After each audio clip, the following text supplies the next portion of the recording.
मित्रांनो, स्वागत आहे आपलं एका छोट्याशा सेक्सी कथेमध्ये. मित्रांनो, माझं नाव सुजाता आहे. वय वर्ष 19 होतं. मी काही फार शिकलेली नसल्याने माझं लग्न वडिलांनी लवकरच लावून दिलं होतं. माझा नवरा हा ड्रायव्हर होता. त्यामुळे त्यांना रात्री अपरात्री केव्हाही ड्रायव्हिंगसाठी जावे लागायचे. त्यामुळे आम्ही सोय व्हावी म्हणून छोट्याशा खेड्यातून एका शहरामध्ये राहण्यासाठी गेलो. आम्हाला चाळीमध्ये दुसऱ्या मजल्यावर रूम मिळाली होती. आमच्या शेजारी फक्त एकच रूम होती आणि त्यातही एकटा 12वी शिकणारा मुलगा राहायचा. त्यामुळे मला एकटीला कधी भीती वाटायची नाही. माझा नवरा कधीही घरी यायचा आणि कधीही कामावर जायचा. त्याची काय वेळ निश्चित नव्हती. एका दिवशी ते ड्रायव्हिंगला रात्री 7 वाजता निघून गेले. आम्ही दोघांनी सोबतच जेवण केलं होतं. पण उरलेला स्वयंपाक वाया जाईल यामुळे मी शेजारी असणाऱ्या रूममधील राहुलला द्यायला गेले.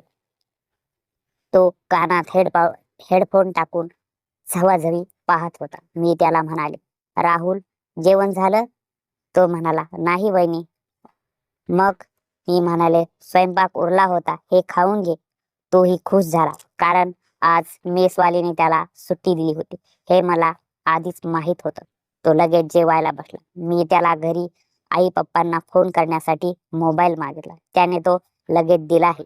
माझ्या रूममध्ये जाऊन मी फोन लावणार, परंतु त्यामध्ये मला स्क्रीनवर पॉर्न व्हिडिओ दिसले. त्यामुळे मला खूपच खाज सुटली. मी फोन लावणे सोडून व्हिडिओ बघत बसले. मला आता खूप झवून घ्यावं वाटू लागलं. खूप खाज सुटली होती. पुच्ची सुद्धा माझी पाणी गाळत होती. माझी गांड खूप दिवस झालं कोणीही ठोकली नव्हती. त्यामुळे मला आज राहुलकडून पुच्ची आणि गांड ठोकून घ्यावं असा इलाज झाला. माझा नाईलाज होता. नवरा रोज बाहेर जायचा आणि बाहेर बायांना ठोकून काढायचा. त्यामुळे मीही प्लॅन केला आणि या छोट्याशा तरुण तडफदार मुलाकडून ठोकून घ्यायचा प्लॅन आखला. तो फोन न्यायला आला. मी त्याला म्हटलं, "राहुल, माझं डोकं तरी दाब, खूप दुखतंय." त्याने लागली डोकं दाबायला सुरुवात केली. मीही सोळीच्या 2 गुंड्या काढून त्याला बॉल दाखवू लागले. त्याची नजर सुद्धा मी बघितली माझ्या बॉलवरच होती, कारण तो अगोदरच पॉर्न बघून त्याला प्रत्यक्ष कोणातरी एका बाईला झवावं आणि ठोकून काढावं असं त्याला वाटत होतं. त्यालाही बरं वाटू लागलं. आता मी त्याला पाय दाबायला सांगितले. लगेच त्याने पाय दाबायला चालू केलं. त्याला म्हणाले, "बाळ, वरपर्यंत राहुल, वरपर्यंत दाब, खूप पाय दुखतायत." मी अगोदरच चड्डी काढून ठेवलेली होती, कारण मला माहित होतं असा प्रसंग येणार आहे आणि तो मी स्वतः क्रिएट केला होता. मी असे वर पाय करून त्याला सांगत होते, "माझे पाय वरपर्यंत दाब." त्याने माझा पुच्चा बघितला. पुच्चीतून पाणी पाझरत होतं आणि गांडीचं भोळ पण त्याला खूप छान दिसलं. माझी लाल लाल पुच्ची बघून राहुलचा बुल्ला मला समोर टाईट झालेला सरळ दिसू लागला. मी म्हणाले, "माझं खूप दिवस झालं दुखते अगोदरच, त्यामुळे माझे पूर्ण पाय दाबून काढ, माझे पूर्ण अंग चोळतो का?"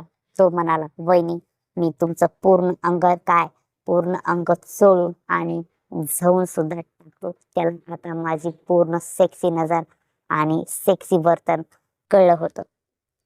त्यामुळे पुढच्या क्षणाला तो उठला आणि दरवाजाकडे गेला. दरवाजाकडे जाताच त्याने कुंडी लावली आणि स्वतः नावे होत माझी पूर्ण साडी काढली, चोळी काढली आणि मला पूर्णतः नग्न करून टाकलं. त्याला मी फार सुंदर दिसले, कारण माझी पुच्छी लालसर होती आणि गांड फक्त काळी होती. परंतु या काळ्या गांडीतच त्याचा अगोदर निशाणा होता. त्याने मला पूर्ण पालथे केले आणि पॅराशूट तेल लावलं. गांडीमध्ये जोरात खुपसताच मी ओरडू लागले, कारण माझ्या नवऱ्याने असे मला कधीही ठोकले नव्हते.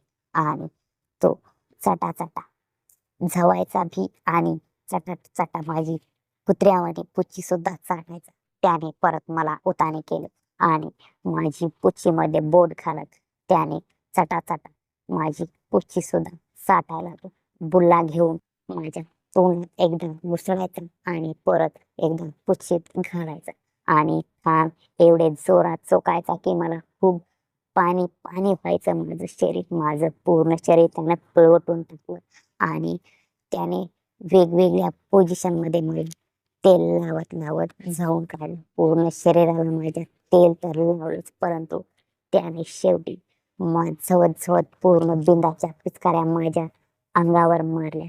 त्यामुळे मला खूप छान वाटू लागलं. मी त्याचं बिन पूर्ण पिऊन टाकलं, चाटून काढलं. त्याचा बुलढा पिऊन मी स्वच्छ केलं आणि त्याचे केस होते त्याला सांगितलं मी, उद्या दुसऱ्या दिवशी तू काढून टाक, कारण आम्हाला अशी झवाझवी आता रोज करायची होती, कारण नवरा बाहेर गावी असायचा. त्यामुळे मी हा प्लॅन आखला आणि एकट्या राहुलला घेऱ्यात घेऊन चांगल्या प्रकारे स्वतः ठोकून घेतलं.